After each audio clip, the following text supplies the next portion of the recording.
ప్రార్థన చేసుకుందామండి. తలలో ఉంచి కళ్ళు మూసుకునండి. పరమందు సింహాసనాసనుడైన మా పరలోకపు తండ్రి, మీ పరిశుద్ధమైన నామానికి మా తలలో ఉంచి మీకు స్తోత్రాలు తెలియచేసుకుంటూ ఉన్నాం. ఆరాధనలో ఇంతవరకు కీర్తనలతో మిమ్మల్ని స్తుతించి ఉన్నాం తండ్రి. సమయంలో లేఖనాల్లో వినటకు సిద్ధపడుతూ ఉంటుండగా మా ఆత్మీయ జీవితాలకు ఏదైతే అవసరమో ఆ వాక్యం ద్వారా మీరు మాతో మాట్లాడండి. నిలబడిన మీ దాసులైన నన్ను మాటలు మీవై ఉన్నాయి గనుక సమయోచితమైన జ్ఞానమును అనుగ్రహించి గ్రంథ పరిధిలో సంగతులు పరిశీలన చేసే జ్ఞానాన్ని మా అందరికి అనుగ్రహించమని, వచ్చిన వారిని జ్ఞాపకం చేసుకోండి, రాబోతున్న వారిని నడిపించమని మా ప్రభువైన యేసుక్రీస్తు వారి పేరట ఈ ప్రార్థన అడుగుచున్నాం తండ్రి. ఆమేన్. కూర్చోండి.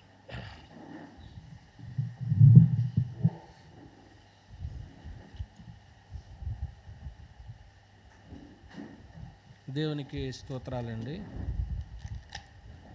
ఆరాధకులుగా చేరవచ్చిన దేవుని బిడ్డలైన మీ అందరికీ ప్రభువైన యేసుక్రీస్తు వారి నామంలో వందనాలు తెలియజేస్తున్నాను. ప్రియమైన దేవుని వారలారా, దేవుని యొక్క మహాకృపను బట్టి ఈ భూమి మీద మనకు అనుగ్రహించబడుతున్నటువంటి ఈ ప్రభు దినాన్ని ఆయన ఆరాధించడానికి యావత్తు ప్రపంచంలో సార్వత్రిక సంఘంలో మనల్ని కూడా దేవుడు ఆరాధకులుగా ఉంచినందుకు ఆయనకు మనము కృతజ్ఞతలు చెల్లిస్తూ ఈరోజు పాఠంలోనికి మనము ప్రవేశిస్తాం. ఈరోజు మనము ఆలోచన చేయబోయేటువంటి అంశము త్యాగ జీవితం.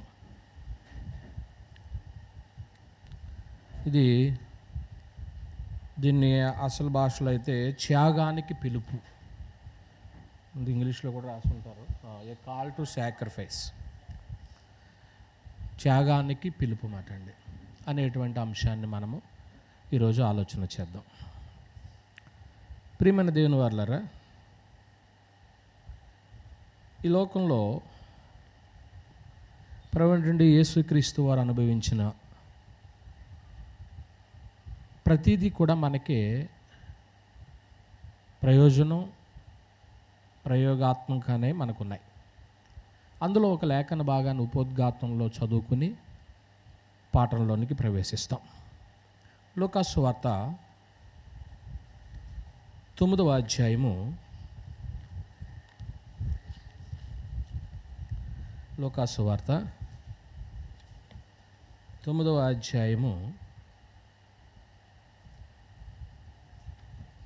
23వ వచనాన్ని మనం చూసినట్లయితే, మరియు ఆయన అందరితో ఇట్లనెను, ఎవడైనను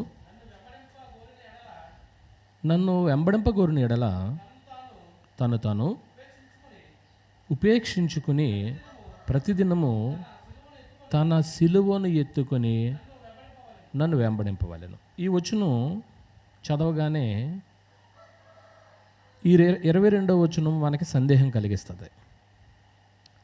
పైన ఉన్నటువంటి 22వ వచనం మనకి ఏ సందేహం కలిగిస్తుందంటే, మనుష్య కుమారుడు బహు శ్రమలు పొంది పెద్దల చేత, ప్రధాన యాజకుల చేత, శాస్త్రుల చేత విసర్జింపబడి చంపబడి 3వ దినం లేచుట అగత్యమని చెప్పాను. అయితే ఈ మాటను గురించినటువంటి ఇబ్బంది లేదు మనకి. ఎందుకు ఇబ్బంది లేదు అన్నాం? ఆ మాట ఎవరికి సంబంధించింది? రైట్, ఆయన పొందినటువంటి శ్రమల వల్ల ఏమండి, ఆయన విసర్జింపబడడం వల్ల, ఆయన చంపబడడం వల్ల, 3వ దినాన తిరిగి లేచుట వల్ల మానవ జాతికి మేలే జరిగింది. దానివల్ల మనకి ఇబ్బంది లేదు. అసలు ఆయన బలి అవ్వడమే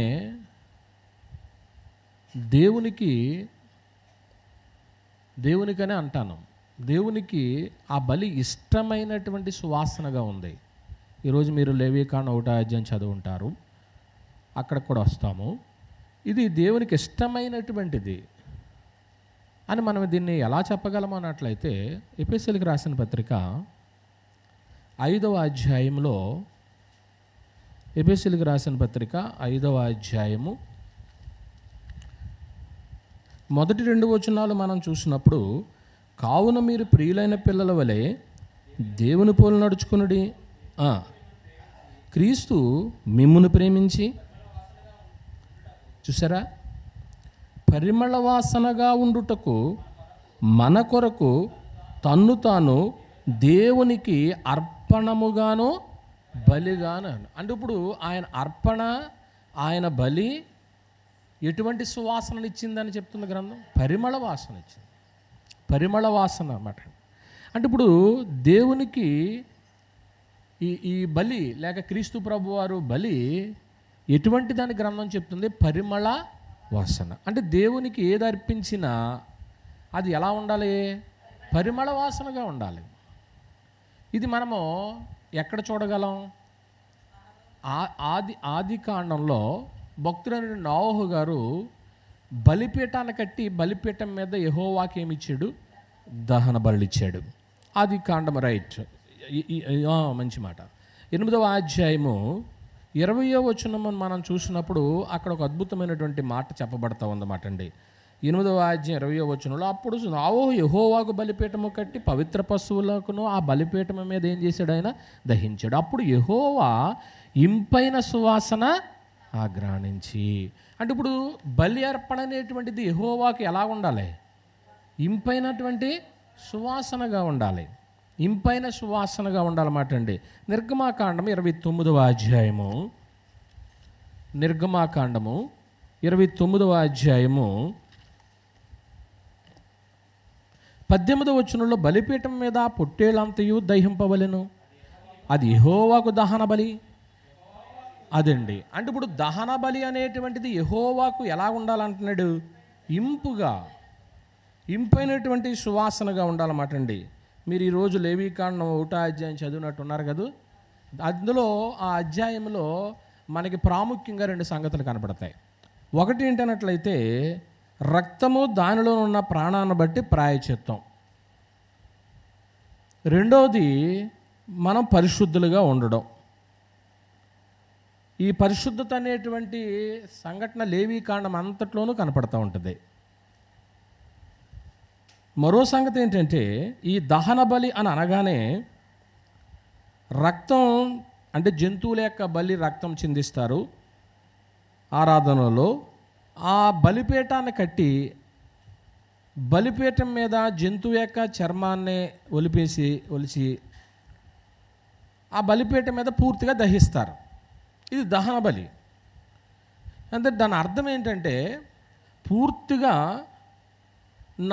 నేను పాపిని, పాపమునకు రక్తాన్ని ఏం చేశాను? ఇచ్చాను, నన్ను నువ్వు పరిశుద్ధపరచు అన్నట్టు. ఆ లేవీకాండం అంతా మనం ఈ అధ్యాయం అంతా చదివేటప్పుడు అదే కనపడుతూ ఉంటాయి మనకి. పరిశుద్ధతను గురించి ఎక్కువ మాట్లాడుతూ ఉంటాడు ఏమండి. దానికి ఆ చర్మాన్ని ఒలిసేసి పక్కన పెట్టేసి అది యాజకుడికి ఇచ్చేస్తారు. మొత్తం ఈ పశువును అంతటినీ కూడా దహించేస్తారు. సంపూర్ణంగా దహించబడదన్నమాట అండి, పూర్తిగా దహించబడుతుంది. దాని అర్థం ఏంటంటే, పూర్తి జీవితం పరిశుద్ధమైనప్పుడు మాత్రమే దేవునితో సంబంధం బ్రతికుంటుంది. ఇది ఖచ్చితంగా అందరూ నోట్ చేసుకోవాల్సిన సంగతి. ఈరోజు నేను ఒక రోజు పరిశుద్ధంగా ఉండి దేవునికి బలిచ్చి దేవునికి నాకు రిలేషన్ ఉంది అని అనుకుంటే ఓకే, కాదని నేను మీ యొక్క సంతోషాన్ని కానీ మీ ఆనందాన్ని కానీ నేను నాశనం చేసేవాడిని కాను. కానీ లేవీకాండం అంతా మీరు చదువుతున్నప్పుడు రేపటి నుంచి అదే చదువుతారు కాబట్టి, చదువుతున్నప్పుడు మీకు నాకు తెలియవలసిన సందర్భం ఏంటన్నట్లయితే, మనకి నిత్యము పరిశుద్ధమైనటువంటిది మనలో కలిగి ఉన్నప్పుడే దేవునికి మనకి సంబంధం ఏమవుతూ ఉంటుంది. దేవునికి మనకి సంబంధం కలిసి ఉంటుంది. లేనప్పుడు దేవునికి మనకి మధ్య ఆ బంధం ఏమైపోతుంది? అలా ఎన్నిసార్లు తెంచుకున్నామో, ఎన్నిసార్లు మళ్ళీ దాన్ని దేవుడు తన కుమారుడైన క్రీస్తువులు కానీ లేకపోతే తిరిగి ఆ సంబంధం మనకి మళ్ళీ దగ్గరికి వచ్చేది కాదు అనేటువంటిదని మనం ఆలోచన చేస్తే, ఇవాళ మన పాఠంలోనికి వెళ్ళిపోతుంటున్నప్పుడు దహన బలి యెహోవాకు ఇంపైన సువాసనగా ఉండాలి. లేవీకాండము 1వ అధ్యాయము 9వ వచనాన్ని ఒకసారి మనం చదువుదాము. లేవీకాండము 1వ అధ్యాయము, దాని ఆంతర్యములను కాలేమును 1:9. లేవీకాండము 1వ అధ్యాయం 9వ వచనము. అది యెహోవాకు ఇంపైన సువాసన గల దహన బలి. సంఖ్యాకాండము 15వ అధ్యాయము. సంఖ్యాకాండము 15వ అధ్యాయం 3వ వచనంలో, నీవు ఇశ్రాయేలు తిట్లనము నేను మీకు ఇచ్చుచున్న దేశ నివాసుల్లో మీరు ప్రవేశించిన తర్వాత యెహోవాకు ఇంపైన సువాసన కలుగునట్లుగా గోవులలోనిదే కానీ గొర్రె మేకల్లోనిదే కానీ దహన బలిగా వగైరా సంగతులు చెప్పేశాడు. ఇప్పుడు ఇవన్నీ మనం ఆలోచన చేసినప్పుడు ఇచ్చేటువంటి దహన బలి యెహోవాకు ఎలా ఉండాలి? ఓకే, ఇది ఇప్పుడు దాకా మనం చూసినటువంటి సంఘటన. అయితే దీన్ని ఏం చేశారు అంటే, కాలక్రమంలో బలులు అర్పించడం వరకు ఓకే, బలులు అర్పిస్తూ దేవుని మాటను ఏం చేశారంటే నిర్లక్ష్యం చేసేసారు. ఈ దేవుడికి కోడినివ్వాలంటే ఇస్తాం, మేకనివ్వాలంటే ఇస్తాం, అంతవరకే కానీ పూర్తిగా మా హృదయాలు ఇవ్వాలంటే మేము ఇవ్వలేమనే స్థాయికి వెళ్ళిపోయినాయి ఇవి. ఒకసారి సమూయేలు మొదటి గ్రంథం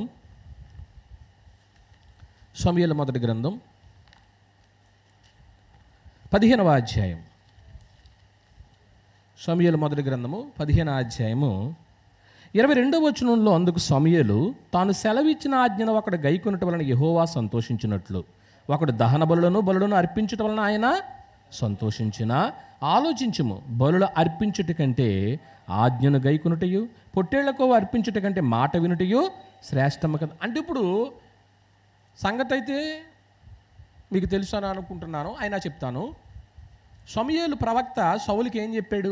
అమాలేకీయులను వెళ్ళి సమస్తమును అక్కడ ఉన్న వాటన్నిటిని నిర్మూలము చేయమన్నాడు. కానీ అక్కడ నిర్మూలన చేయకోకుండా కొన్ని బలిసినవి ఏం చేసుకున్నాడు?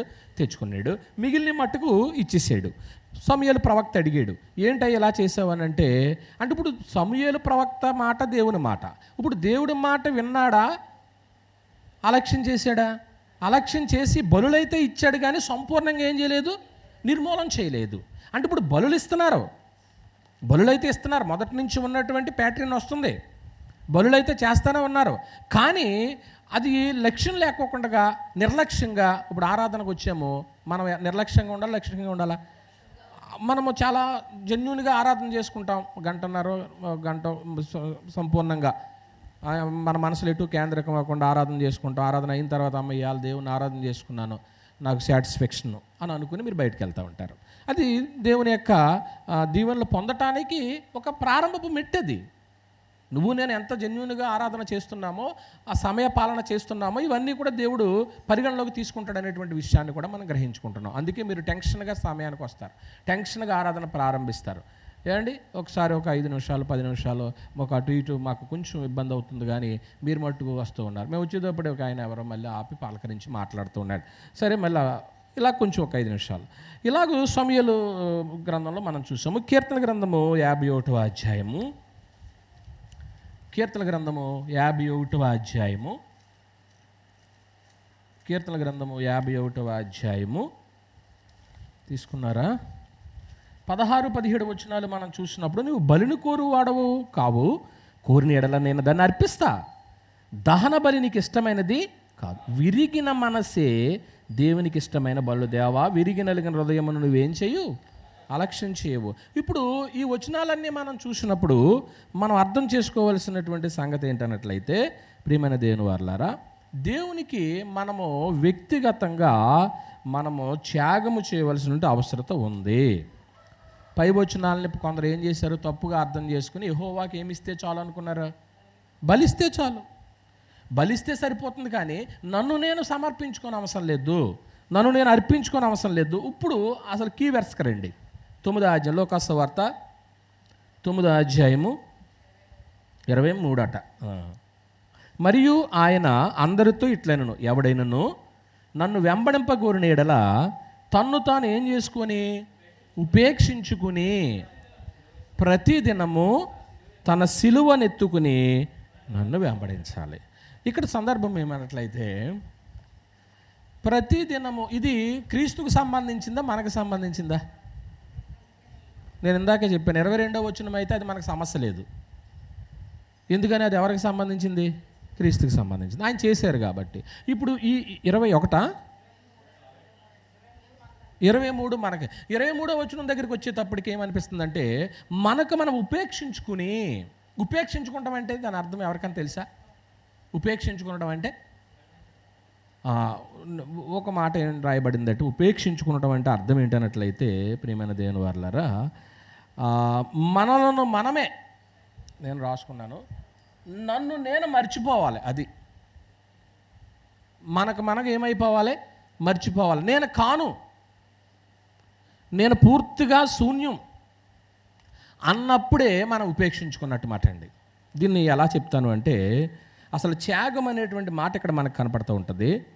మనం ఎక్కువగా దేన్నైతే ప్రేమిస్తామో, ఎక్కువ వేటినైతే గౌరవిస్తామో, దానికంటే ఇంకా అధికమైనటువంటి విలువ కలిగింది, అధికమైనటువంటి గౌరవం కలిగింది మన ముందు ఉన్నప్పుడు, మనం ప్రేమించే వాటన్నిటినీ, గౌరవించే వాటన్నిటినీ ఏం చేసుకుంటా? వదులుకొనుట.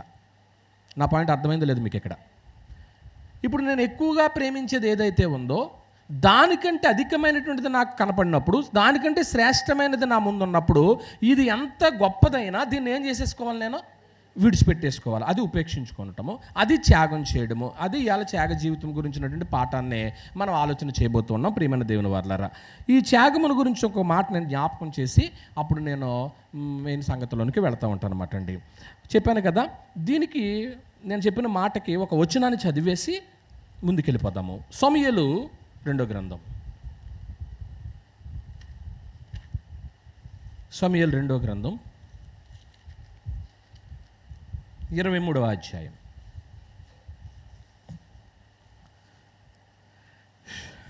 సమూయేలు 2వ గ్రంథము 23వ అధ్యాయములో ఇక్కడ ఉన్నటువంటి సంఘటన ఏంటన్నట్లయితే, భక్తుడైనటువంటి దావీదు గారి గురించినటువంటి సందర్భం మనకు కనపడుతూ ఉంటుంది. దావీదు గారు చేసినటువంటి చిన్న పొరపాటు, ప్రతి మనిషి ఏదో ఒక పొరపాటు చేస్తూనే ఉన్నాం. ఈ పొరపాటులో దేవుడు అతని ముందు 3 శిక్షలు పెట్టాడు. ఏంటి ఆ 3 శిక్షలు? 13వ వచనంలో ఉంది. 7 సంవత్సరాలు నీ దేశంలో కరువా, నిన్ను శత్రువులు 3 నెలల్లో ఏం చేయాలా? తరుముతారు. 3 రోజులు నీ దేశంలో ఏం వస్తుంది? తెగులు వస్తుంది. ఈ 3 అతని ముందు ఉంచాడు. ఉన్నాయి అక్కడ 3ను? మీ బైబిల్లో లేవా? సమూయేలు 2వ గ్రంథం అన్నానా? 24వ అధ్యాయం అన్నానా? సారీ, 24వ అధ్యాయము 13వ వచనంలో ఉంది చూడండి. నీవు నీ దేశమందు 7 సంవత్సరములకు క్షామం కలుగుటకు ఒప్పుకుందువా, నిన్ను తరుముచున్న నీ శత్రులు ఎదుటి లేక నువ్వు 3 నెలలు పారిపోటుకు ఒప్పుకుందువా, నీ దేశమందు 3 దినములు తెగులు రేగుటకు ఒప్పుకుందువా. ఇలాగూ దేవుడు తన ముందు ఈ పనిష్మెంట్ ఉంచినప్పుడు అతను ఈ తెగులుకి తెగులు రప్పించాడు దేవుడు. 15వ వచనంలో దాదాపు 70,000 మంది ఏమైపోయారు? చనిపోయారు. 70,000 మంది చనిపోయారు 16వ వచనంలో. ఈ 70,000 మంది చనిపోతుంటూ ఉన్నప్పుడు అప్పుడు దేవుడికి అతను బలిపీఠాన్ని కట్టి, అయ్యో నేను పాపం చేశాను, ఈ పాపానికి ప్రాయశ్చిత్తంగా దేవునికి బలిపీఠం కట్టి బలి అర్పిస్తే నా పాపదోషం పోతుంది అని అనుకుని దావీదు సిద్ధపడుతూ ఉంటున్నప్పుడు జరిగినటువంటి ఒక సందర్భం ఏంటంటే, సిద్ధపడడానికి కూడా అక్కడ ఒక సందర్భం ఉంది. 18వ వచనంలో గాదు ప్రవక్త చెప్తాడు, ఆ దినమున గాదు దావీదు వద్దకు వచ్చి, నీవు పోయి యోబీసీడైన అరౌనా యొక్క కళ్ళములో యెహోవా నామమున ఏం కట్టు? ఒక బలిపీఠాన్ని కట్టు, అప్పుడు తెగులు ఆగిపోతుందని చెప్పేశాడు. ఎప్పుడైతే తిను ఇలా చెప్పాడో అతను సిద్ధపడుతున్నాడు. పొలం ఎవరిదే? అరౌనాది. అరౌనా పొలం దగ్గరికి వచ్చి దావీదు ఏం చేస్తున్నాడు? ఒక బలిపీఠాన్ని కట్టాలని అనుకున్నాడు. ఈ బలిపీఠాన్ని కట్టాలనుకున్నప్పుడు ఈ పొలం యొక్క యజమాని ఏమన్నాడు తెలుసా? మహాప్రభు, మహారాజా, ఇదిగో మీరు బలిపీఠం కట్టాలంటున్నారు కాబట్టి నా పొలం ఇది, మీరు బలి ఇవ్వటానికి కావాల్సిన ఎడ్లు ఉన్నాయి నాకు, మీరు బలి ఇవ్వటానికి కావాల్సిన కట్లు ఉన్నాయి నా దగ్గర, వీటన్నిటిని మీరు తీసుకుని యెహోవాకి ఏం చేయండి? బలి ఇవ్వండి అన్నప్పుడు దావీదు గారు అన్న మాట ఏంటో ఒకసారి చూద్దాం. 24వ వచనం, రాజు నేను అలాగూ తీసుకొనను, వెల ఇచ్చి నీ యొద్ద కొందును, వెల ఇయ్యక నేను తీసుకొనిన దానిని నా దేవుడైన యెహోవాకు దహన బలిగా అర్పించనని అరౌనాతో చెప్పి ఆ కళ్ళమును ఎడ్లను 50 తులముల వెండికి ఏం చేశాడు? కొన్నాడు. అంటే ఇక్కడ మీకు ఏమర్థమైంది? ఇప్పుడు ఈరోజు మన పాఠం ఏంటి? త్యాగము, త్యాగ జీవితం మాట అండి. ఇప్పుడు త్యాగం చేయటానికి అక్కడ ఫ్రీగా ఇస్తానన్నాడు ఆ పొలం యజమాని. ఏమన్నాడు? నేను ఉచితంగా ఇస్తానండి, మీరు అడిగితే ఇవ్వకపోవడం ఏంటంటే తీసుకోండి అని అన్నప్పుడు దావీదు గారు, నేను ఉచితంగా తీసుకున్నదే నేను యెహోవాకు ఇవ్వను. అది ఎంత శ్రేష్ఠ, నీకు ఇచ్చేటువంటి బలి, నీకు ఇచ్చేటువంటిది ఇక్కడ పొలం విలువైనదే, కానీ అంతకంటే నువ్వు విలువైనటువంటి వ్యక్తివి కనుక నేను కొని అప్పుడు ఆ కొన్న దాంట్లోనే నీకు ఏం కడతాను? యెహోవాకు బలిపీఠం కడతాను. నా పాయింట్ అర్థమైంది మీకు? ఇక్కడ ఉచితంగా ఇస్తానంటే తీసుకున్నాడా? ఇక్కడ నేను కొన్న తర్వాత అప్పుడు దాన్ని ఎవరికి ఇస్తాను? దేవునికి ఇస్తాను. ఇదేంటి త్యాగ జీవితం అంటే? నిజంగా ఇటువంటి త్యాగం అనేటువంటిది ప్రజల్లో కనపడతా ఉంటుందా నేడు? నా పాయింట్ అర్థమవుతుంది మీకు? ఇప్పుడు మీరు బాగా ప్రేమించేది ఉందండి, అది వదిలేసుకోవాలంటే సాయంత్రానికి గుండెలో నొప్పి వస్తుందా రాదా? నా పాయింట్ అర్థం అవ్వలేదు మీకే? నొప్పి వస్తుందా రాదా? ముందే వస్తుందా? అంటే అలా నొప్పించే అంతగా మనం ఏం త్యాగం చేసాం? అర్థమైంది అనుకుంటా. క్షమించండి, ఉపోద్ఘాతం ఎక్కువైంది. ఇందులో నుంచి 3 సంగతులు ఈరోజు మీకు చెప్తాను. ఉపోద్ఘాతం విన్నాం ఇప్పుడు దాకా. ఒకవేళ కుదిరితే 3 పాయింట్లు చెప్తాను, లేదంటే ఒక పాయింట్తోనే ఆపేస్తాను. అంటే సంపూర్ణంగా అయితేనే పాఠం అందం కనబడుతుంది. మళ్ళీ నేను తర్వాత దాన్ని ప్రజెంట్ చేయడానికి మళ్ళీ ఇంకొక మెరుగులు దిద్దాలి. అందువల్ల కొంచెం ఆలోచన చేద్దాము.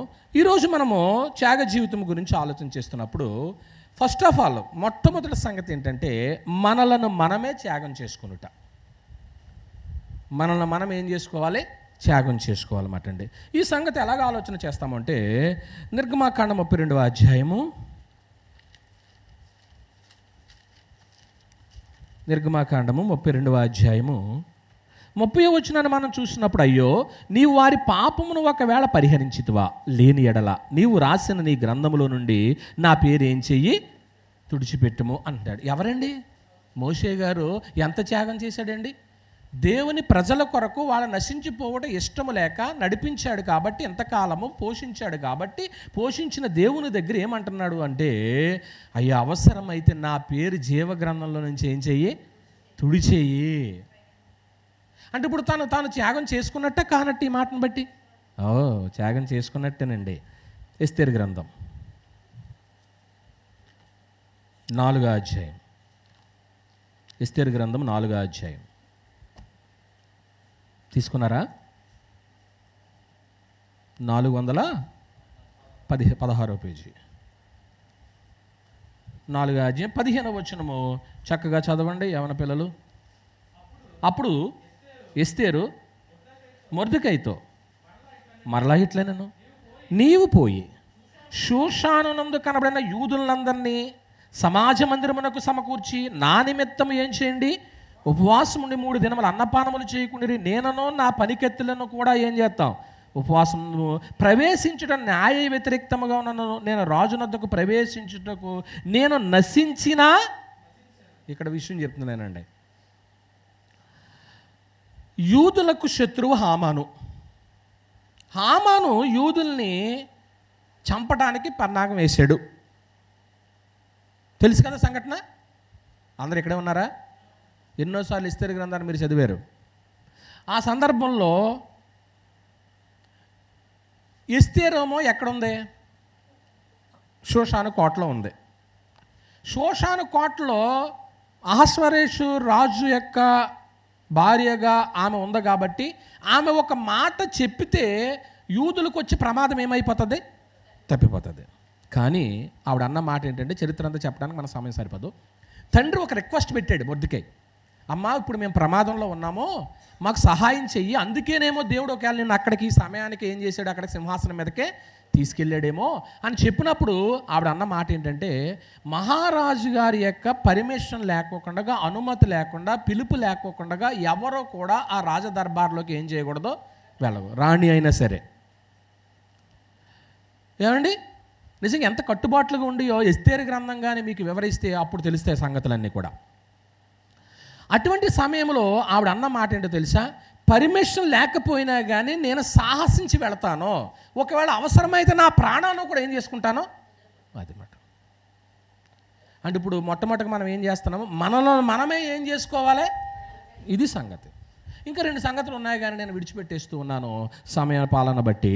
ఈ సమయంలో మనం జ్ఞాపకం చేసేది ఏంటంటే, ప్రియమైన దేవుని వారలారా, ప్రభువైన యేసుక్రీస్తు వారు మనందరి కొరకు ప్రాణం పెట్టారని ఎంతమంది నమ్ముతున్నారు?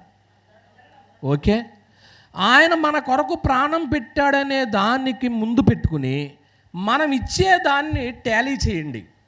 ఏదైనా ఎక్కువ అవుతుందో తక్కువ అవుతుందా? అది సంగతి. కొరింథీయులకు రాసిన 2వ పత్రిక 5వ అధ్యాయము. కొరింథీయులకు రాసిన 2వ పత్రిక 5వ అధ్యాయము 15వ వచనం.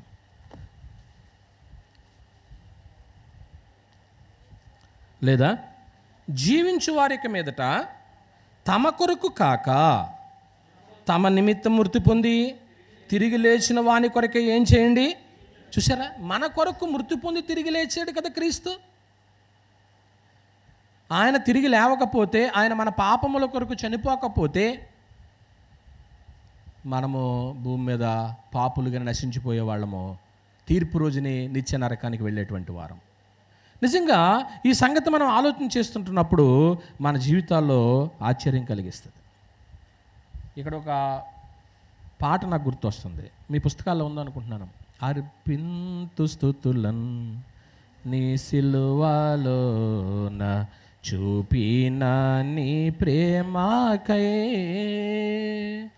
మరణముంది సమాధి నుండి మరల లేచితివే, నీ చింత వలన నాకు శాంతి కలిగే, నీ సిలువ వలన కిరీటం,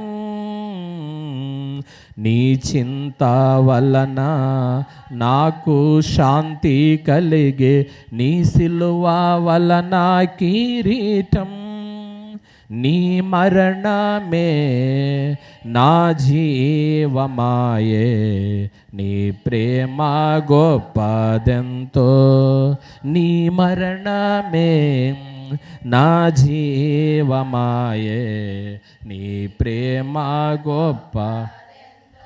ఇలాగ మనం అనుకున్నప్పుడు మన గురించి చింతించింది, మన గురించి ఆలోచన చేసింది ఆయన అయినప్పుడు, ఆయన చేసిన త్యాగం ముందు మనం చేసేది అన్నీ కూడా లీస్ట్గానే కనపడతాయి. ప్రియమైన వాళ్ళు, తక్కువగానే కనపడతాయి. మరి మనల్ని మనం ఎప్పుడు సమర్పించుకోగలుగుతూ ఉన్నాం? మనం ఎప్పుడు అర్పించుకోగలుగుతున్నాము? ఇప్పుడు నిజంగా ఇక్కడ కూర్చున్న వాళ్ళు ఎవరైనా మీ హృదయాలు ఈ వాక్యాన్ని బట్టి కదిలి ఉంటే కనుక ఏమనిపిస్తుంది తెలుసా? నన్ను నేనుగా దేవునికి సంపూర్ణంగా ఏం చేసుకోవాలా? అర్పించేసుకోవాలి. అలాగ అర్పించుకున్నటువంటి ఒక ఆయన మీకు చూపిస్తాను. తనను తాను ప్రాణాన్ని అర్పణంగా ఏం చేసేసాడు? బలిపీఠం మీద పోసేసాడు. ఎవరైనా క్రీస్తును పోలి ఇంకెవరము లేం. తర్వాత వ్యక్తి ఎవరైనా మీ మనసుకు వచ్చారని అడుగుతున్నాను నేను. ఎవరని మనం ఆలోచన చేసినట్లయితే అపోస్తులుడైన పౌలు గారు తాను తన ప్రాణాన్ని అర్పణంగా పోసేసాడట. అలాగ బల్ల మీద అలా పోసేసాడనమాట ప్రాణాన్ని. ఆ బలిపీఠం మీద పోసేసాడు. ఎందుకు పోసేసాడు అన్నట్లయితే నేను ఇచ్చే ప్రాణం ముందు నా ప్రభు చేసిన దానికంటే ఎక్కువేమీ కాదు. అది ఎక్కువేమీ కాదు. ఈవేళ మనం అలా పోయగలమా? ఒకవేళ ప్రాణం పోయలేం. కానీ ఒక మాట అయితే ఇక్కడ చెప్తాను, మనగా నాకు నేనుగా పూర్తిగా సాక్రిఫైస్ చేసేసుకుని పూర్తిగా సేవ చేస్తున్నాను అనుకోండి, నా ప్రాణాన్ని దేవునికి ఏం చేసినట్టు? ఒకవేళ నా నోటి మాట అనుకుంటున్నారేమో మీరు, గ్రంథంలో నుంచి ఆలోచన చేస్తాం. పిలిపిలికి రాసిన పత్రిక 2వ అధ్యాయము 17వ వచనములో, మరియు మీ విశ్వాస యాగములోను దాని సంబంధమైన అది పరిచర్య. దేవునికి పరిచర్య చేయాలంటే ముందుకు రాకపోతే సేవలోను నేనేమైపోయాను. ఉందా మీ బైబిల్లో? నేనేమైపోయాను అన్నాడు. పానార్పణముగా పోయబడ్డాను. నేను పానార్పణముగా పోయబడ్డాను. ఏంటి? అందులో నేను ఆనందించి మీ అందరితో కూడా ఏం చేస్తున్నాను? ఏంటి? ప్రాణం పోగొట్టుకుని సంతోషిస్తున్నాడు అంటే అర్థం ఏంటో తెలుసు కదా ఇక్కడ మీకు. పానార్పణంగా పోయబడ్డం అంటే అర్థం ఏంటండి? పూర్తిగా అసలు ఉన్న 10 మందిలో కూడా నువ్వు టాప్ 10లో ఉండాలన్నమాట. విశ్వాసంలో ఉన్న 20 మందిలో కూడా పరిచర్య చేయడానికి నువ్వు ముందుకు రావాలన్నమాట. అప్పుడు నీకు నువ్వుగా, నాకు నేనుగా ఏం చేసుకున్నట్లండి? మనలో మనమే త్యాగం చేసుకుంటే, ప్రియమైన వాళ్ళరా, త్యాగం చేసుకుంటామంటే చాలా గొప్ప సంగతి. చాలా గొప్ప సంగతి అండి. ఏదండి? ఇంకో మాట ఇక్కడ జ్ఞాపకం చేస్తాను. ఇందులో ఒక 3 సంగతులు మీకు చెప్తాను. ఈ మెయిన్ పాయింట్లో 3 సంగతులు చెప్తాను. ఒకటి ఏంటంటే, మన జీవితంలో ఒక ఆశీర్వాదం అనేటువంటిది వచ్చింది అనుకోండి.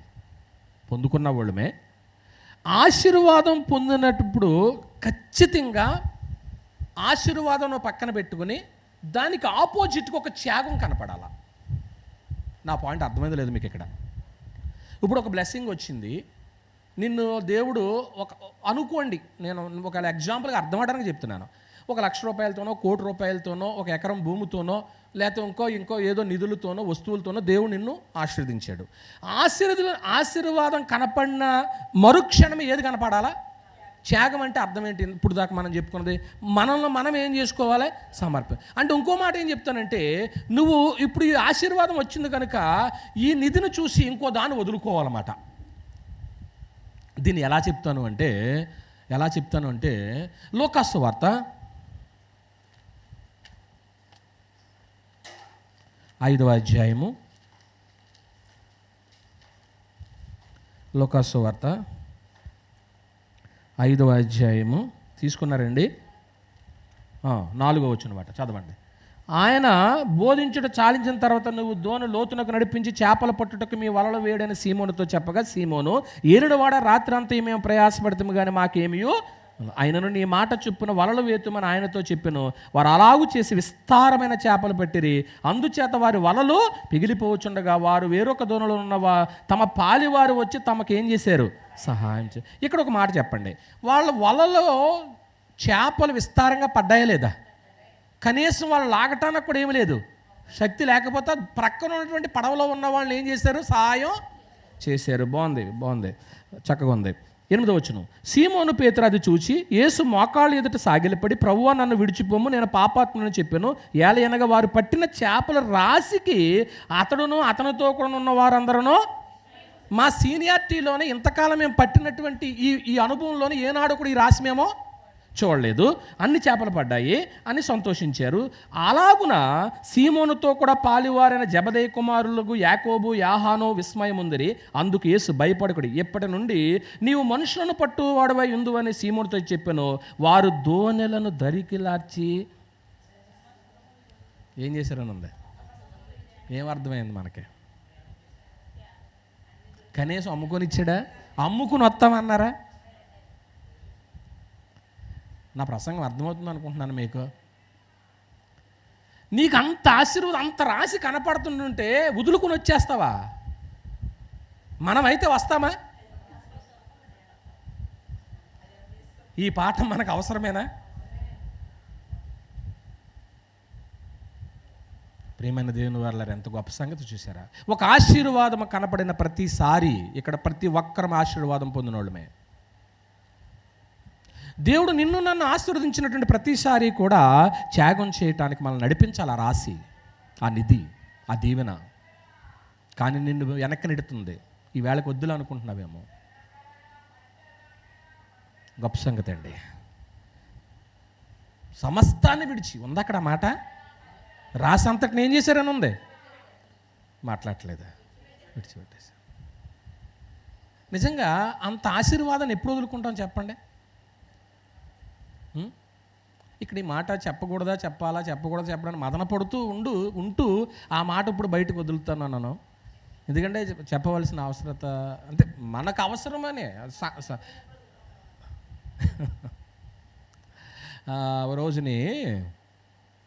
ఓ రోజుని మేము ఎక్కడికి నన్ను ఒక ఆయన బేమడోలు తీసుకెళ్ళినప్పుడు సరే ఆయన పని అయిపోయింది. పైన అయిన తర్వాత ఒక పర్సన్ గురించి చెప్తుంటే ఆయన వెంబడొస్తుంది. ఈయన ఎవరండి అంటే నాకు ఇంట్రడ్యూస్ చేస్తున్నాడు. ఏంటంటే ఈయన 50,000 రూపాయల జీతం కలిగిన వ్యక్తి అండి. ఈవేళ ఆ జీతమును వదులుకుని బయట ఉండిపోయాడండి అన్నాడు. కారణం ఏంటో తెలుసా?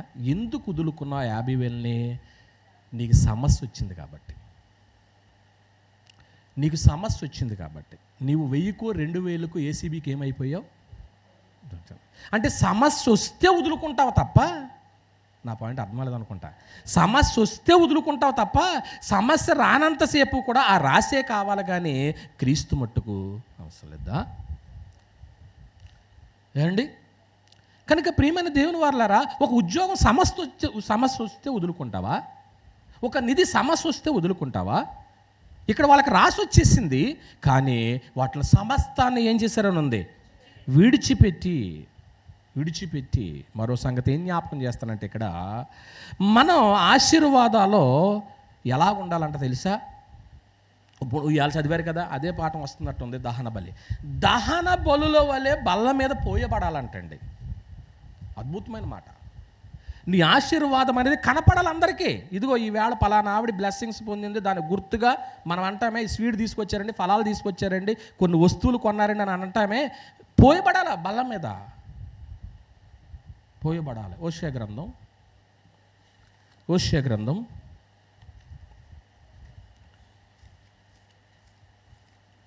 ఏ పుస్తకం తర్వాత ఉంటుందండి? తీసేశారు. 10వ అధ్యాయము మొదటి వచనం చదువుకుని వివరణ ఇచ్చేస్తాను. ఇశ్రాయేలు విస్తారముగా వ్యాపించిన ద్రాక్ష చెట్టుతో సమానమటండి. వారు ఏం చేశారండి? ఫలించారండి. వారు ఫలించిన కొలది మరి విశేషముగా చేచూ వచ్చిరండి. మీ సందర్భం అంతా ఇంటికి వెళ్ళిన తర్వాత మీరు చదువుకోండి. అక్కడ పాజిటివ్ అయితే నేను చెప్తున్నాను, నెగిటివ్ సందర్భాలు కూడా కనపడుతూ ఉంటాయి.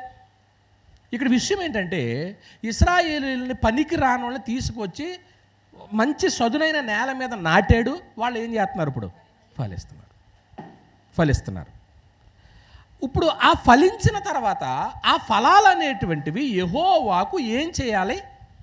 బలిపీఠం మీద పోయబడాలి, కృతజ్ఞతగా ఇవ్వాలి. కానీ వాళ్ళు చేయట్లేదండి. అలా చేయకపోతే ఏమైపోతారో తెలుసా? పనికి రాని ద్రాక్ష చెట్టుగా అయిపోతారండి.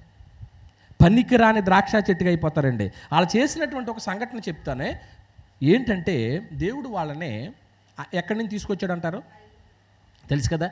ఐగుప్తు నుండి పెరికి తెచ్చినాడు, సంగ ద్రాక్ష తోటలో నిన్ను నాటినాడు, చుట్టూ త్రవ్వి ఎరువు వేసి నీరు పోసినాడు, తన స్వాస్యముగా నిన్ను ప్రత్యేకపరచినాడు, ఫలింపకుండుట నీకు న్యాయమా, యజమాని సహనముతో చెలగాటమా. ఇలాగా వాళ్ళని తీసుకొచ్చిన తర్వాత శ్రేష్టమైన ద్రాక్ష తీగ నాటాడు. వాళ్ళు ఫలిస్తున్నారు, ఫలాలు బాగున్నాయి. ఈ ఫలాలు బాగున్న తర్వాత జాగ్రత్తగానండి, ఇప్పుడు ఉదాహరణకు మీకు ఎలా చెప్తానంటే అర్థమయ్యేలా చెప్పడానికి ప్రయత్నం చేస్తాం మేము. ఇప్పుడు నేను ఏదో ప్రార్థన చేశాను, రాఘవమ్మ గారి గురించి చెప్తాను, పెద్దవాడు కదా, ఆవిడకి నేను ప్రార్థన చేశాను. దేవుడు బాగా ఆరోగ్యం ఇచ్చాడు, ఆశీర్వాదం ఇచ్చాడు. ఇప్పుడు ఆశీర్వాదం ఇవ్వగానే దేవుడు నన్ను క్షేమంగా ఉంచాడు. మళ్ళా నా జీవితము ఎలా ఉంటుందో తెలియదు కాబట్టి రేపు తెల్లవారుజామున 4 గంటలకు లేచి గౌరీపట్నం నడిచి వెళ్ళిపోతానని వెళ్ళిపోయింది అనుకోండి.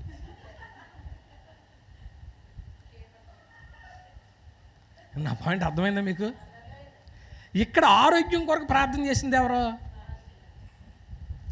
దాని రిసీవింగ్ నాకు రావాలి, దాని ప్రతిఫలం నేను వినాలి. ముందు నువ్వేం చేయాలో నేను చెప్తా. నువ్వు ఆ బ్లెస్సింగ్ పొందిన తర్వాత అది నేను ఒక్కడిని అనుభవించాలా, సంఘం అనుభవించాలా, ఏం చేయాలని నేను చెప్తా. దీన్ని ఏం చేశారు అంటే, వీళ్ళు ఫలాలు ఫలిస్తున్నారో, చక్కగా బ్లెస్సింగ్స్ వచ్చేసిన ఆశీర్వాదాలను వచ్చేసిన తర్వాత ఈ ఫలాన్ని తీసుకెళ్ళి బయలుదేవతకి పెట్టారు.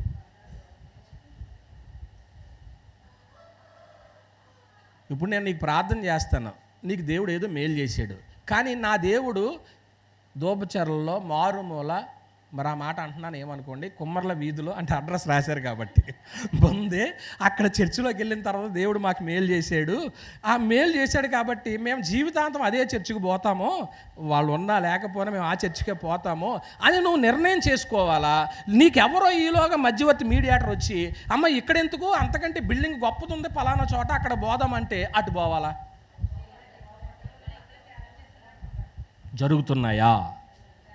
నీకు ఆశీర్వాదం రావాలని ప్రేయర్ చేసింది నీ స్థానిక సేవకుడు, కానీ నువ్వు పొందిన తర్వాత తీసుకెళ్ళి ఏం చేస్తున్నావు?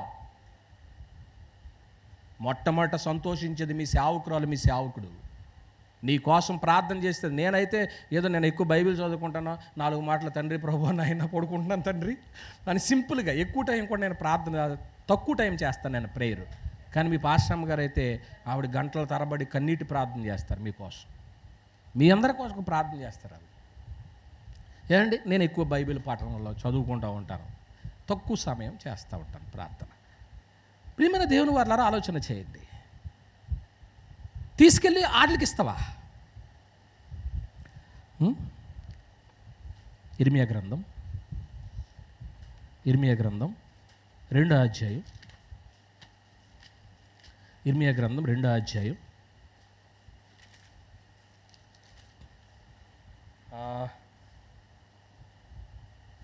21.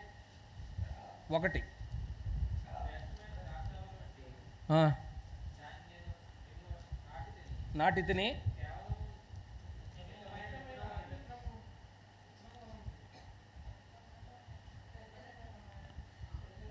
తిరగట్లేదా? ఓకే. శ్రేష్టమైన ద్రాక్షవల్లి దానిగా నేను నిన్ను నాటితిని, తిని కేవలము నిక్కమైన విత్తనముల వలన చెట్టు వంటి దానిగా నేను నాటితిని, నాకు జాతిహీనపు. ఎందుకు జాతిహీనపు అయిపోయావు? మంచి పండునే పండించాడు దేవుడు, కానీ ఎప్పుడు ఆ పండు చేదైపోయిందో ఒక మాట చూడండి. హోషేయ గ్రంథంలోనే ఉన్నారు కదా, 2వ అధ్యాయము, హోషేయ గ్రంథము 2వ అధ్యాయము తీసుకున్నారు అనుకుంటున్నాను. 8వ వచనం ఒకసారి చదువుతారు అనుకుంటున్నాను. వారికి ధాన్య ద్రాక్షరస తైలములను విస్తారమైన వెండి బంగారం ఇచ్చిన వాడను నేనే అని విచారింపక అది వాటిని బయలుదేవతకి ఏం చేసింది? బాధ కాదా? ఇంకా అనేకమైన రిఫరెన్స్ చూపించగలను, నా పాఠం ఆగిపోతుంది. అందువల్ల ఇక్కడ మనం ఏం చేయాలి అంటే, నిన్ను దేవుడు శ్రేష్టమైన ద్రాక్షవల్లిగా నాటాడు కాబట్టి ఇక్కడే ఫలం నువ్వు తినాలి, నేను తినాలి, నీ సంఘం తినాలి. ఇక్కడ ఇంకో సందర్భాన్ని జ్ఞాపకం చేస్తాను. సమూయేలు 2వ గ్రంథం 23వ అధ్యాయము 23వ అధ్యాయము. ఈ భాగాన్ని చదువుదామా లేదా అక్కడ చదువుదామా? ఓకే, 16కు వచ్చేసాను. ఆ 3 బలాఢ్యులు ఫిలిష్తీయుల దండు కావలి వారిని ఓడించి దారి తీసుకొని పోయి బెత్లెహేము గవిని దగ్గరనున్న బావి నీళ్లు చేది బలిపీఠమునొద్ద బావి నీళ్లు చేది దావీదు నొద్దకు తీసుకున్నది. అయితే అతడు ఆ నీళ్లు త్రాగుటకు మనసు లేక యెహోవా సన్నిధిని ఏం చేశాడు? పారపూసి, యెహోవా నేను ఇవి త్రాగను, ప్రాణమునకు తెగించి పోయి తెచ్చిన చేతి నీళ్లు త్రాగుదునా అంటున్నాడు అన్నమాట అండి. ఇక్కడ విషయం ఏంటో చెప్తున్నాను వినండి. సంగతి ఏంటంటే, ప్రియమైన దేవుని వారలారా, దావీదు గారు ఫిలిష్తీయులతో యుద్ధం చేస్తూ ఉన్నాడు. యుద్ధం చేస్తూ ఉంటుండగా అలసిపోయాడు. అదుల్లాం గుహం దగ్గర రెస్ట్ తీసుకుంటున్నాడు. ఈ రెస్ట్ తీసుకుంటూ ఉంటున్నప్పుడు దాదాపు ఈ గుహకేనే బెత్లెహేమ్కి 50 మైళ్ళు దూరం. ఇతను అంటున్నాడు, నేను దప్పికున్నాను, నాకు ఆ బెత్లెహేములో ఉన్నటువంటి ఆ నీళ్లు ఎవరైనా తేగలరా అని అడుగుతున్నాడు. అంటే ఇప్పుడు యుద్ధం చేసిన వాళ్ళు ఉన్నారు అక్కడ, ఇప్పుడు శత్రువులను దాటుకుంటూ వెళ్ళి ఆ బెత్లెహేము దగ్గర ఉన్నటువంటి ఆ బావులో నీళ్ళు ఏం చేయాలి? తేవాలి. ఎవరు చేస్తారు త్యాగం? ప్రాణాన్ని తెగించి. అప్పుడు 3 బలాఢ్యులు వెళ్ళి దావీదు గారు అడిగాడు కాబట్టి ఆ బెత్లెహేములో ఉన్నటువంటి ఆ బావి నీళ్ళని ఏం చేశారు? తీసుకొచ్చి అయ్యా ఈగో తాగు అంటే తను ఏమంటున్నాడో తెలుసా? ఇంత ప్రాణానికి తెగించి తెచ్చారు, నేను ఈ నీళ్ళు నేను ఏం చేయను, తాగని, యెహోవా సన్నిధిలో పారపోసాడట. అక్కడక్కడ కాదు, దేవుని సన్నిధిలో పోసేసాడు. త్యాగం చేశాడు. తన దప్పికను చంపుకున్నాడు. నేను కాని పోనీ ముందే యెహోవా సన్నిధికి ఇచ్చేస్తాను, అంతే. ప్రాణానికి తెగించి తెచ్చారు వాళ్ళు. నా పాఠం అర్థమవుతుంది అనుకుంటున్నాను మీకు. మొట్టమొదటిగా మనం ఏం చేసామండి? మనల్ని మనం ఏం చేసుకోవాలి?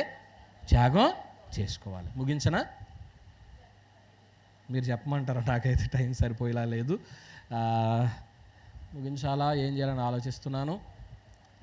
ఒక 10 నిమిషాలతో ముగిద్దామే. ఓకే, ఇంకా 2 సంగతులు ఉన్నాయి.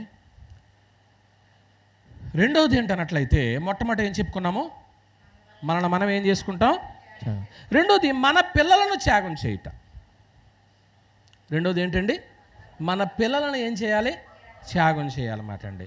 మన పిల్లలను త్యాగం చేయాలి. నెక్స్ట్ వీక్ మాట్లాడుకుందాం అనుకుంటున్నాను. ఇది కంటిన్యూ చేశాను. మన పిల్లల్ని త్యాగం చేయాలి. మన పిల్లల్ని త్యాగం చేయడం అనేటువంటిది ఎలాగుంటుందో క్లుప్తంగా వెళ్ళిపోతాను. ఓకే, ఇక్కడ ఉన్న వాళ్ళందరూ కూడా పిల్లల్ని కలిగిన వాళ్ళమే ఇంచుమించు.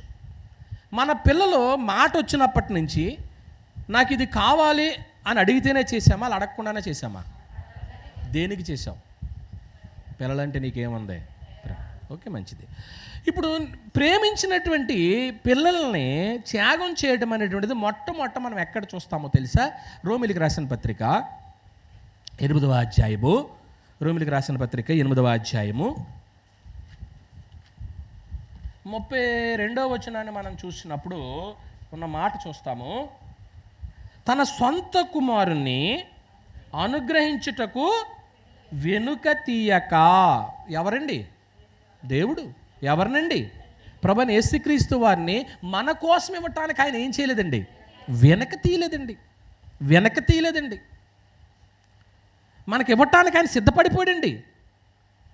అందుకనే పాత నిబంధన అంతట్లోనూ కూడా ఏం కనపడుతుంది తెలుసా?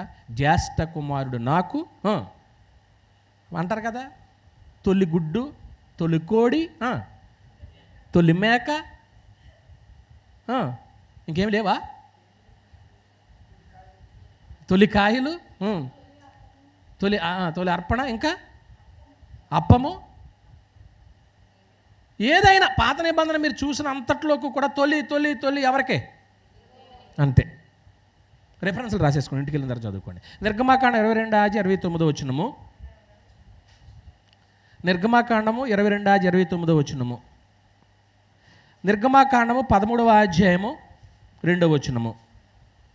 తీసిన వాళ్ళు ఎవరైనా ఉన్నారా? లేరు కదా?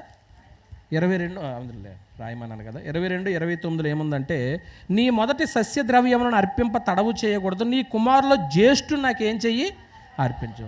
అలాగే 13వ అధ్యాయం 2వ వచనంలో ఏమంటారు తెలుసా? మనుషుల్లోనూ పశువుల్లోనూ తొలిచూలు ఎవరిది అంటాడో? దేవుడిది అంటాడు అన్నమాట అండి. ఇది ఆలోచన చేస్తుంటున్నప్పుడు మన యొక్క పిల్లలని యెహోవాకు అర్పించుట మొట్టమొదటి ఎవరిచ్చారని ఉందండి? దేవుడే ఇచ్చాడండి. ఇక్కడ ఇందాక ఎవరో జ్ఞాపకం చేశారు, అబ్రహాము గారు తన కుమారుడైన ఇస్సాకుని ఏం చేశాడండి? బలి ఇచ్చాడు కదా. బలిచ్చినప్పుడు నీకు ఒక్కడై ఉన్న నీ కుమారును వెనుతీయక, అదేనా 22వ అధ్యాయం 12వ వచనంలో ఆదికాండలో చదువుతాము. నువ్వు వెనుతీయక. ఇక్కడ తండ్రి తన కొడుకునివ్వటానికి ఏం చేయలేదని ఉంది? వెనుతీయక. అంటే తండ్రి కూడా తన కొడుకునివ్వటానికి వెనకంజలేయలేదు, అబ్రహాము గారు కూడా తన కొడుకునివ్వటానికి ఏం చేయలేదు? వెనక. వీళ్ళిద్దరిని నిలబెడితే ఇప్పుడు దేవుడు అబ్రహాము. అప్పుడు దేవుడేమో నా కొడుకుని ఇచ్చానంటే అబ్రహాం కూడా ఏమంటాడు? నా కొడుకుని ఇచ్చానంటాడు. అయితే ఇక్కడ విషయం ఏంటో తెలుసా? దేవుని ప్రేమ ఎప్పుడు టాప్ ఉంటుంది. మనం ఎంత చేసినా, అందుకే ప్రారంభంలో అన్నాను, ఆయన చేసిన త్యాగం ముందు మనం చేసేది తక్కువే అని చెప్పాను. ఇప్పుడు ఇస్సాకుని బలిపీఠం కట్టి బలిపీఠం మీద పరుండబెట్టి బలి అర్పించే టైంకి దేవుడు ఏమన్నాడు చెప్పండి? నీ కుమారుని ఏం చేయొద్దు, ఖడ్గంతో ఏం చేయొద్దు, చంపొద్దు అన్నాడు. కానీ దేవుడు తన ప్రియ కుమారుని అయితే ఆ మాట అన్నాడా? అది త్యాగం. నీ కొడుకుని ఈయన అవసరం లేదయ్యా, నువ్వు ఇస్తావా ఇవ్వని పరీక్షించాను నిన్ను అంతవరకే. కానీ నా కొడుకునైతే, నీ కొడుకుకి కూడా ప్రతిగా నీ కొడుకు చేసిన పాపానికి, మానవులందరూ చేసిన పాపానికి ప్రతిఫలంగా ఏం చేశాను? నా కుమారుణ్ణి బలిచ్చాను నేను.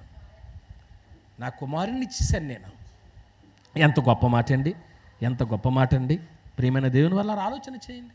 ఇప్పుడు మనం ఏం ఆలోచన చేస్తున్నామంటే, అబ్రహాము గారు తన కుమారుని ఇవ్వటానికి ఏం చేయలేదు, వెనుక వెయ్యలేదు. తండ్రి అయిన దేవుడు కూడా తన కుమారుని ఇవ్వటానికి ఏం చేయలేదండి, వెనుక. అంటే ఇప్పుడు రెండో సంగతి ఏం చేసుకున్నాము, మన పిల్లలను త్యాగము చేయాలి. నీ పిల్లలు దేవుడి పని ఉందంటే ముందుకు వస్తున్నారు కదా, ఏమండి, వస్తున్నారా? అప్పుడప్పుడు నేను చూస్తూ ఉంటాను. ఒకసారి అక్కడ చూస్తాం, ఒక్కోసారి ఇక్కడ ఉండటం వల్ల చూడడం. మంచినీళ్ళు పోస్తారు, ఒకళ్ళు కర్రీ, ఒకడు సాంబార్, ఇవన్నీ వడ్డిస్తూ ఉంటారు. ఈ మధ్యకాలంలో ఈ పరిచర్య తగ్గిపోయి బఫే పెట్టేసుకున్నారు. మీరు రండి, మీరు వస్తేనే ఏం చేస్తాం పరిచర్య. ఇదివరకు మేము చదువుకున్నప్పుడు అలా లేవండి. అబ్బో, అసలు మేము 2000 మందికి 15 మంది భోజనాలు పెట్టేవాళ్ళం, 14 మంది భోజనాలు పెట్టేవాళ్ళం. టేబుల్స్ వేసి కుర్చీలు వేసి భోజనం 3000 మంది ఉండేవారు అన్నమాట అండి.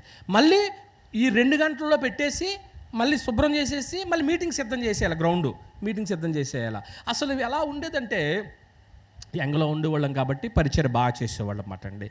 అలా వడ్డించిన తర్వాత ఎంత నీరసం వచ్చేసేదో ప్రియమైన. 3 రోజులు చేయాలి అలాగ మీటింగ్స్కి. ప్రియమైన దేవుని వాళ్ళరా, పరిచర్య, సేవ చేసేటువంటి పరిచయం. మన పిల్లలను చెప్పండి ఏం చేయాలి, దేవునికి త్యాగం చేయాలి. 3వ సంగతికి వచ్చేసాను. 3వది ఏంటంటే, మనకు చెందిన వాటిని త్యాగం చేయుట. మనం ఏమైతే కలిగి ఉన్నామో వాటిని త్యాగం చేయుట. మొట్టమొదటి ఏం జ్ఞాపకం చేసుకున్నామండి, మనల్ని మనమే త్యాగం చేయుట. రెండవదండి, మన పిల్లలను త్యాగం చేయుట. మూడవదండి, మనకు చెందిన వాటిని ఏం చేయాలి, త్యాగం చేయటం అటండి. ఇది చాలామందికి తెలుసు. ఇచ్చుట అంటాము దీన్ని. పాత నిబంధన అంటున్నాము, దశమ భాగంతో చెప్పబడితే, అది కొత్త నిబంధన అక్కడికి వచ్చేటప్పటికి దాన్ని మార్చింది గ్రంథం. దీన్ని త్యాగముతో చెప్పాడన్నమాట. త్యాగం కనపడాలి కొత్త నిబంధనలో. మనం దశమ భాగం ఇస్తున్నామంటే, నువ్వు దశమ భాగం ఇవ్వడం అంటే అది నీ దేవుడి మాట చేస్తున్నా. మరి త్యాగం ఏది? బైబిల్ ప్రకారంగా చేస్తున్నావు కాదని నేను అనట్లేదు, కానీ ఈరోజు పాటను బట్టి త్యాగం, క్రొత్త నిబంధన త్యాగంతో ఇచ్చుటనే బోధిస్తుంది. క్రొత్త నిబంధన త్యాగంతో ఇచ్చుటనే బోధిస్తుంది. ఎలాగో చెప్తాను అనమాట అండి. అనేక సందర్భాలు ఉన్నాయి, కానీ ఒక మాట జ్ఞాపకం చేసేస్తాను. మత్తయి సువార్త 26వ అధ్యాయము. మత్తయి రాసిన సువార్త 26వ అధ్యాయములో సంఘటన ఒకటి కనపడుతూ ఉంది. 7వ వచనంలో ఉన్న సందర్భం ఏంటన్నట్లయితే, ఒక స్త్రీ మిక్కిలి విలువగల అత్తరబుడ్డి తీసుకుని ఆయన యొద్దకు వచ్చి, ఈవిడ చేసిన కార్యం, ఈవిడ పేరు మరియా. ఈవిడి సీమోను గారి ఇంట యేసు ప్రభు ఉన్నాడని తెలిసి అక్కడికి ఏం పట్టుకుని వచ్చిందట, అత్తరబుడ్డి. 4 సువార్తలు రాయబడిందండి ఈ సంఘటన. నిజంగా చూడండి, ఒకసారి చెప్పుకుంటేనే గ్రేట్. యేసు ప్రభు వారు ఎన్ని చోట్ల రాయించాడు, పరిశుద్ధాత్మ ఎన్ని చోట్ల రాయించాడు, 4 చోట్ల వెళ్ళిన ప్రతి చోట ఈవిడ గురించే. సరే, 4 సువార్తలో రాయబడింది అనుకోండి, ఇవాళ ప్రపంచమంతా ఎవరి గురించి చెప్తున్నారు, ఇదిగో ఈ మరియ గురించి చెప్తున్నారు. ఎందుకు ఈవిడ గురించి రాయబడిందంటే, 4 చోట్ల ఉన్నటువంటి మాట మీకు చెప్తానండి. ఒకటి, మిక్కుల విలువగలదు అన్నాడు. రెండోది, అచ్చ జటామాంస అన్నాడు. అంటే ఒరిజినల్ అత్తరమాట. గాజు సీసాలు మన మన మన మన మన దేశంలోనే తయారవుద్దంట ఆ సెంటే, కానీ ఇక్కడ మనకు అమ్ముడు చేయరు అది. ఎందుకంటే అది ఖరీదైంది కాబట్టి అది ఇతర దేశాలకు వెళ్ళిపోతుంది. మన సెంట్ ఎంత, మన వస్తే మంచి వాసన వస్తుంది, లేదంటే ఇదేంటి ఇటువంటి దుర్వాసన వస్తుంది అనుకుంటారు. మా అయితే 1 గంట 2 గంటలు వస్తాయి. ఏమండి, మంచి మంచి సెంట్లు ఉన్నాయి లేదా లోకంలో? ఉన్నాయండి మంచి మంచి సెంట్లు. ఇప్పుడు ఆవిడ మరియా ఒక సంవత్సరం అంతా కష్టపడి ఆ డబ్బులను తీసుకొచ్చి సెంటు కొంది. ఈ సెంటు ఎవరికి తీసుకొచ్చింది? క్రీస్తుకి అచ్చ జటామాంసి అంటే ఇంకా ఒరిజినల్ అన్నమాట. ఇంత విలువ కలిగిందని ఒక చోట రాయబడింది. అంటే ఇప్పుడు విలువ కలిగిందా ఆమె ఇచ్చేస్తుంది అన్నట్లప్పుడు, విలువ కలిగిందా ఆమె ఇస్తుంది అన్నప్పుడు, ఒరిజినల్ ఆమె ఇస్తుంది అన్నప్పుడు, ఈమె చేసిన కార్యాన్ని బట్టి అక్కడ ఉన్నటువంటి వారందరూ కొందరు అసూయపడ్డారు. ఎందుకని? ఇంత డబ్బుతో ఈ అత్తరు ఎందుకు ఈయనకి పూయాలా? అది ఏ పాలైపోయింది? నేల పాలైపోయింది. ఎందుకు ఇంత డబ్బును వృధా చేయాలి? యోధా అన్నాడా లేదా? యోధా అన్నది మనసుండా లేకపోతే సంచి దగ్గరుండా? సంచి దగ్గరుండి. అంటే ఇప్పుడు నిజంగా ఆ సంవత్సరపు కష్టార్జితం అంతా తీసుకొచ్చి యేసుప్రభుకి ఇచ్చింది అనుకోండి, ఎవరి సంచిలోకి పోను? వెళ్ళిపోను కదా. ఆ ఉద్దేశంతో అతను అన్నాడు. అయితే అక్కడ విషయం ఏంటంటే ప్రియమైన దేవుని వాళ్ళారా, ఆలోచన చేయండి. ఈవిడ చేసినటువంటి కార్యాన్ని యేసు ప్రభు వారు ఎందుకు అప్రిషియేట్ చేశాడు, ఎందుకు అభినందించాడు అంటే అక్కడ మాట అంటాడు, ఈమె నా భూస్థాపన నిమిత్తం ఏం చేసింది, ముందుగానే సిద్ధం చేసేసింది. రేపొద్దుట ఈ దేహానికి అటువంటి పరిస్థితులు వస్తాయో రావో కారణం ఏంటో చెప్తాను. యేసు ప్రభు వారు ఆయన బ్రతుకుండగా శిష్యులతో ముమ్మారు చెప్పాడు. ఏమని? నేను యెరూషలేము వెళ్తున్నాను, శ్రమలు పడతాను, నన్ను కొరడాలతో కొడతారు, సిలువ వేస్తారు, చనిపోతాను, మూడో దినాన్ని ఏమవుతాను తిరిగి. ఇన్ని చెప్పిన ఈ శిష్యులకి కనీసం ఈయన దేహానికి సెంటు పూయాలని ఒక్కరిలోనైనా వచ్చిందా? నా పాయింట్ అర్థమవుతుంది అనుకోండి మీకు. కానీ ఎవరికి వచ్చింది ఆ మనసు? మరియకి వచ్చింది. మళ్ళీ ఈ మహానుభావుడు నాకు దొరుకుతాడో దొరకడో, మళ్ళీ ఆ ఆపర్చునిటీ నాకు వస్తుందో రాదో, అవకాశం నాకు వస్తుందో రాదో అని అనుకుని తాను 3,600 దేనారాలతో, అంటే ఇంచుమించు సంవత్సరపు కూలి పనితో తీసుకొచ్చి ఆ సెంటును కొని ఎవరికి పూసింది? క్రీస్తుకు పూసింది. అంటే ఇప్పుడు ఆవిడ సంవత్సర సొమ్ము ఇచ్చేసిందా? నా పాయింట్ అర్థమైంది అనుకుంటా మీకు. త్యాగం చేసింది. మనకు కలిగినది ఏది ఇవ్వగలుగుతూ ఉన్నాం. జక్కయ్య ఉన్నాడు. జక్కయ్య మారు మనసు పొందిన తర్వాత ఏమన్నాడో తెలుసా? అక్కడ ఒక మంచి మాట ఉంటుంది, ఇంటికి వెళ్ళిన తర్వాత చదువుకోండి. లోకాసు 19:8 మీరు బైబిల్ చూడొద్దు, నా వైపే చూడండి. సగం ఇచ్చేస్తున్నాను నేను పేదలకి, సగం. అంటే ఇప్పుడు తనకు కలిగింది ఏం చేసేస్తున్నాడు? కుదురుకుంటున్నాడు, త్యాగం చేసేస్తున్నాడు అన్నమాట అండి. ఇవ్వడం అనేటువంటిది చాలా గొప్ప సంగతి ప్రియమైన దేవుని వాళ్ళారా. అయితే ఈ ప్రసంగం అంతా విన్న తర్వాత మీకేమనిపిస్తుంది అంటే, లోకాసు వార్త 12వ అధ్యాయము, లోకాసు వార్త 12వ అధ్యాయము, లోకాసు వార్త 12వ అధ్యాయము 33వ వచనములో, మీకు కలిగిన వాటిని ఏం చేయండి? అమ్మండి, ధర్మము చేయుడి,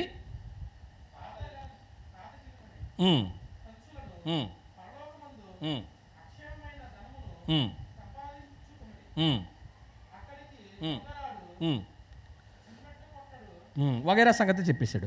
ఇప్పుడు ఈ 33వ వచనం అంతా చదివిన తర్వాత ఇది మనకు అనుకుంటారా, మనకి కాదు అనుకుంటారా?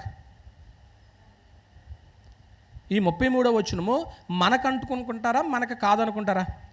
మీరు మనకి కాదు అని అనుకుంటే 31వ వచనం కూడా ఎవరికి కాదు? చూడండి 31వ వచనంలో ఏమని చూడండి. మీరైతే ఆయన రాజ్యమును వెదకుడి, దానితో కూడా ఇవి మీకు ఏం చేయబడతాయి. మరి ఇప్పుడు ఆయన రాజ్యాన్ని వెతికితేనే కదా మిగిలినవన్నీ వచ్చాయి. అది మనకే ప్రియమైన దేవుని వాళ్ళారా. నా పాఠాన్ని ముగించే ముందు దేవునికి త్యాగ జీవితం, మన సాక్రిఫైస్, మనం ఇచ్చేటువంటిది ఎలా ఉండాలంటున్నాడో చూడండి. ఇతరులకు మనము చెప్పుకోగలిగినంతగా ఉండాలండి. పలానా స్థానిక సంఘం ఇలా చేశారండి, పలానా సహోదరు ఇలా చేశారండి, పలానా సహోదరుడు ఇలా చేశాడండి, ప్రభు కొరకు జీవితాన్ని ఇచ్చేశారండి.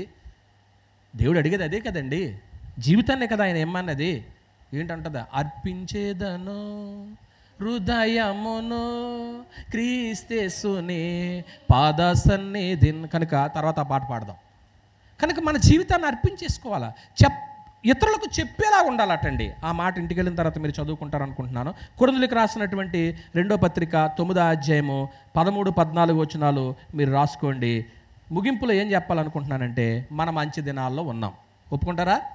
అంచె దినాల్లో, ఈ అంచె దినాల్లో అపాయకరమైన కాలాలు వస్తాయి కాబట్టి 2 సూచనలు ఇచ్చాడు.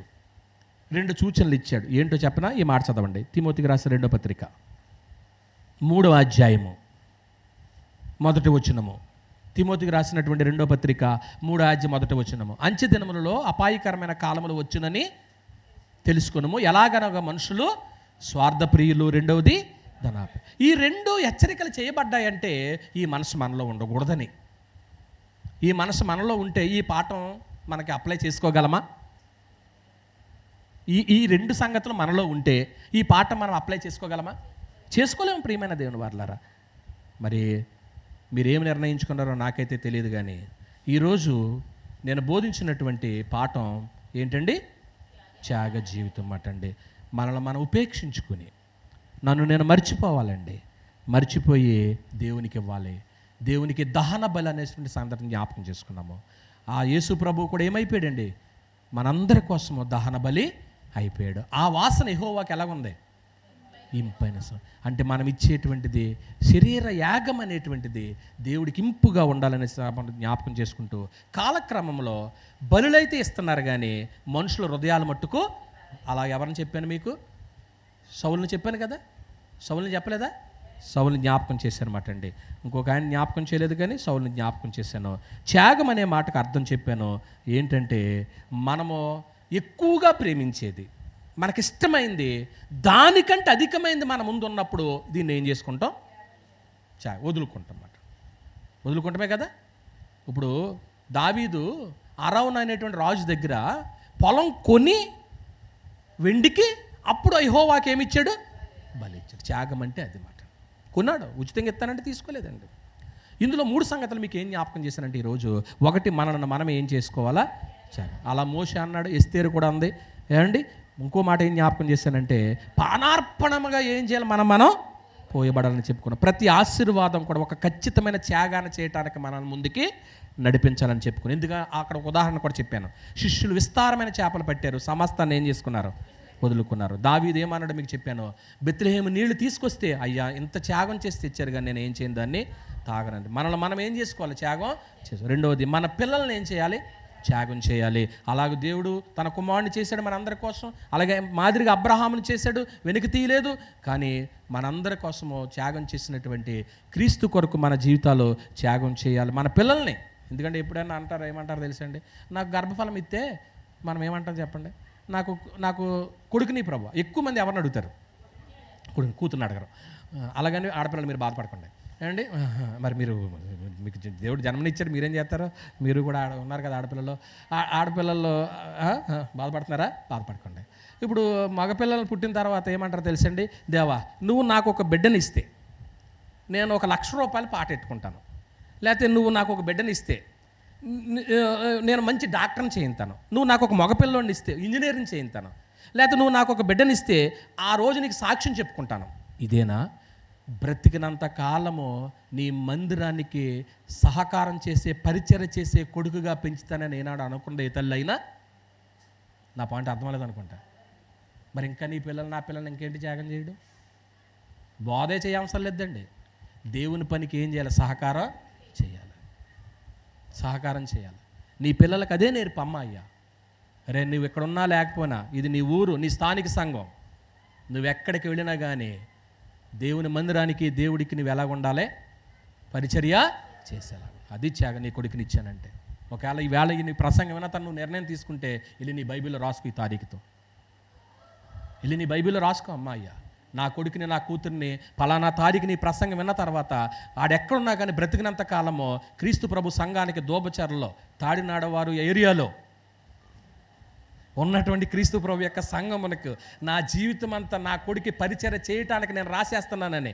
రంగారావు గారు ఉండొచ్చు, లేకపోవచ్చు, యేసురత్నం ఉండొచ్చు, లేకపోవచ్చు, ఇక్కడ కూర్చున్నవారు ఉండొచ్చు, లేకపోవచ్చు, నీ ఆలయానికి నీ పరిచర్య ఉండాలి. ఇక్కడ ఏమో ఏం జరుగుతుందో తెలియదు. రేపొద్దున్న నువ్వు నేను వెళ్ళగానే యేసు ప్రభు తన కుర్చీలో నుంచి లెగిసి, నాకు ఇంకా కుర్చీ కొనలేదు, కుర్చీలో నుంచి లేచి ఆయన ఏమంటాడు తెలుసా? బలా నమ్మకమైన మంచి దాసురాల, దోబచర్లో నీ అంత పరిచర్య ఎవరో చెల్లరా. ఎంతోమందికి సువార్త చెప్పావు, ఎంతోమందిని ఆయన సంఘంలోకి నడిపించావు, వచ్చి కూర్చోబెట్టావు, తీసుకొచ్చి మాటలు వినిపించావు. ఎవరికి ఇస్తారు కిరీటం? ప్రాణాన్నే అర్పణంగా పోసేసావు. గుళ్ళో నష్టం వచ్చిన నీ ప్రాణాన్ని నీ త్యాగం చేసావు నీ మందిరంలో. చివరిగా ఏం చెప్పానంటే, మనకు చెందిన వాటిని ఏం చేయాలి? త్యాగం. అచ్చ జటామాంసి విలువైనటువంటిది తన జీవితానికి ఇచ్చుకుందే. అవి ఇతరులకు చెప్పుకునేలాగా ఈవేళ ప్రపంచమంతా కూడా ఆమె గురించి ఏం చేసుకుంటున్నారో చెప్పుకున్నాం. అలాగూ త్యాగ జీవితం కలిగిన బిడ్డలుగా మీరు నేను ఉండాలని ఈ మాటలు హెచ్చరిస్తున్నాను. హెచ్చరించుకుంటూ మరొక్కసారి చెప్తున్నాను, మీ జీవితాలు దేవునికి అర్పించండి. ఇంతటితో ముగిసిన మీ అందరికీ వందనాలండి. ప్రార్థన చేసుకుందాం. పరమందు ఆశీర్వదించిన మా కన్న తండ్రి, ప్రగడున్న మాటలు నీరు కట్టి ఫలింపచేయండి, ఆలోచింపచేయండి. మేము త్యాగం చేయటానికి మాకు పిలుపునిస్తున్నాం నాయన. వాక్యం విన్న తర్వాత భయం కలుగుతుంది తండ్రి. మేము ఎక్కడున్నామో ఒకసారి మేము నిలబడి ఆలోచన చేస్తే, మాకు త్యాగం అనేటువంటిది మాట చదువుకున్నామే తప్ప, వింటున్నామే తప్ప, ఇంత త్యాగంలో ఇన్ని అర్థాలు ఉన్నాయా, ఇంత పరమార్థం ఉందా? మా కోసము నీ కొడుకుని ఇచ్చేసావు నాయన, అది త్యాగం తండ్రి. ఇప్పుడు మేము చేసేది ఆయన ముందు ఏదైనా తక్కువే, అయినా మేము చేయాలి. మేము పాపులుగా నశించుబడి నీకు ఇష్టం లేక నీ కుమారుడిని బలి చేసావు నాయన. ఆయన రక్తంలో మా పాపాలు కడుక్కుంటే పరలోకం ఉంది తండ్రి. మిగతా సమయం మేలుకరంగా మార్చమని మా ప్రభువైన యేసుక్రీస్తు వారి పేరిట ఈ ప్రార్థన అడుగుచున్నాను తండ్రి. ఆమేన్.